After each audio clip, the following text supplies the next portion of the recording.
Hi everyone, it's Bev here, your mental health coach, providing tips, tools, techniques and advice helping you to stay mentally strong in these difficult times and hot times and beyond. So the topic for this video is boundaries, specifically how to set healthy boundaries. So what I want to do here is talk about what a boundary is, and then talk about why and how people violate our boundaries. And then I want to leave you with some pointers as to what you can do if you want to create healthy boundaries for yourself. So, what is a boundary? What do you think it is?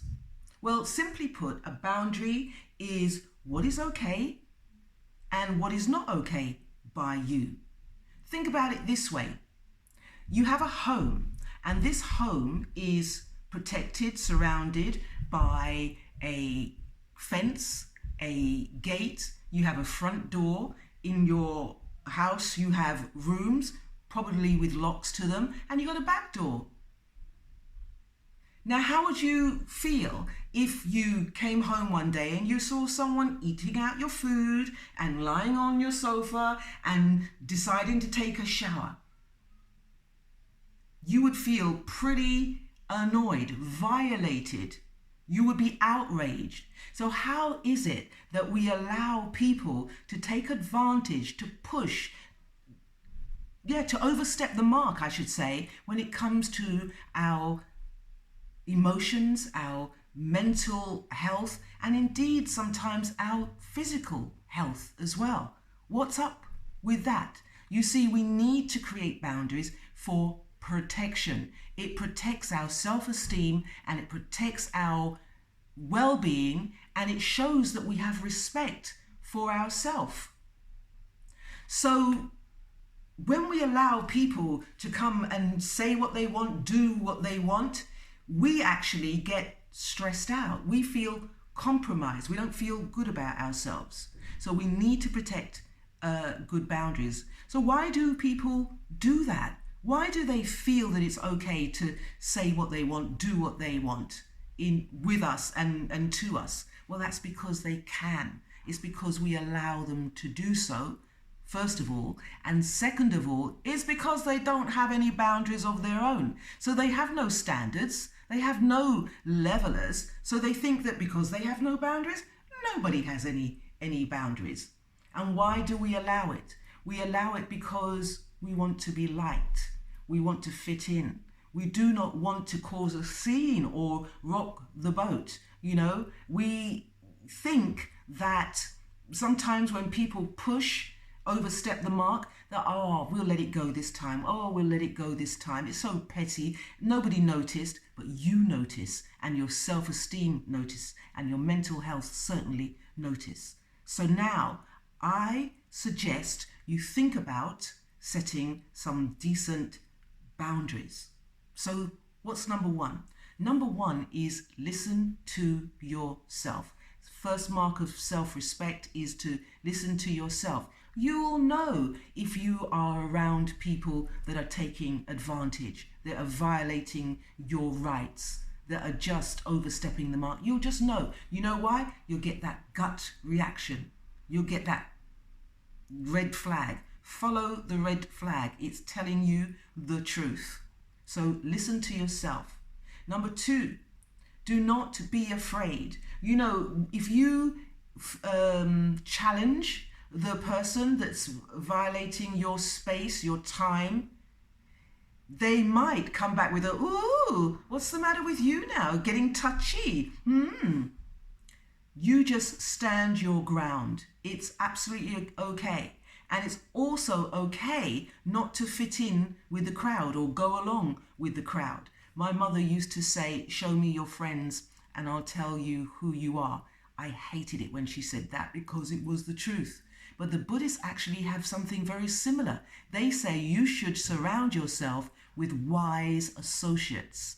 Wise associates are friends, family, people that lift you up, make you feel great. You feel expansion. You feel as if you're learning, and also you feel that they've got your back, and therefore you feel protected by the company that you keep. Learn to say no. And in the case of boundary setting, no is a complete sentence. You do not have to justify yourself. You do not have to explain yourself to anybody. This is your right to say no. And sometimes it's important not to say anything other than no, so they know exactly where they stand on the other side of the fence, down the road somewhere. And if you learn to say no and they're down the road somewhere, so whatever they do will not affect you so much because they're not so close. Number 4, start small. Start small. You don't have to have a complete personality transformation. You don't have to do that. You start small. You start with the things that you feel that you're able to do without feeling guilty or wondering what the other person might think of you. You have to wean yourself off of being nice in a way.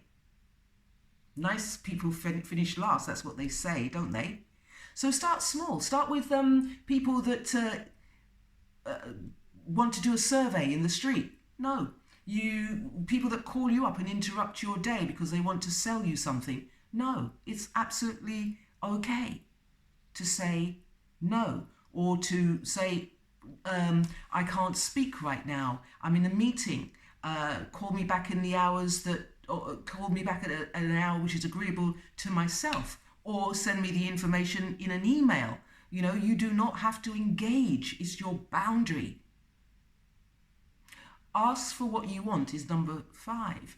So if you are in a situation where somebody is, for example, telling crude jokes or sexist, racist jokes or comments about other people, then you can ask for what you want. Say, I don't appreciate it if you're speaking in that way in my presence. And here's the thing, and the most important thing, you have to tell people the consequences. So it is not appropriate to say, stop speaking like that, right? Because you're going to get an argument. You can't command anybody to do anything. You can only request. So you can say, I would prefer it if you didn't speak like that in my presence. And here's the rub. And then you tell them what will happen if they continue to do that. Because everything has a consequence. So, again, say, I would prefer it if you didn't speak in that way in my presence. And if you continue to do that, I'm going to leave.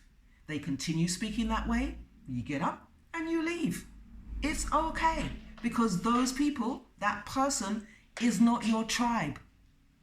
You'll get over it. And I want to leave you with something that I have learned to do. It's kind of like a bonus, if you will. So when people are disrespecting my boundaries, I usually ask a question. So I'll give you an example. Let's just say somebody's calling me. I'm deep in thought. I'm writing something. I'm doing some research. Somebody calls me. Hi, Bev. How are you doing? A salesperson. First of all, they're overstepping the boundary right then. I have not given them permission to call me Bev. That is over familiar. However, how are you doing is a question. So I answer a question with a question. How can I help you? So that tells them that there is a boundary here, that I'm not into chit chat and small talk. And what do they want? How can I help them? And I call them on it. What do you want? If somebody is swearing maybe or being rude or crude, I will say to them, why do you feel it's appropriate to speak in that way? I ask a question and get them to answer. I get them to look at their own behavior. Now, anybody that's got any decency will say, oh, I'm sorry, I overstepped the mark. But again, if they justify their bad behavior, then it's giving you information. So, in summary, you need to have boundaries because it's self-protection. self-protection, and self-protection is self-preservation. You are protecting your self-esteem, your self-respect, your mental health. I'll leave it there. Have a great day. Until next time.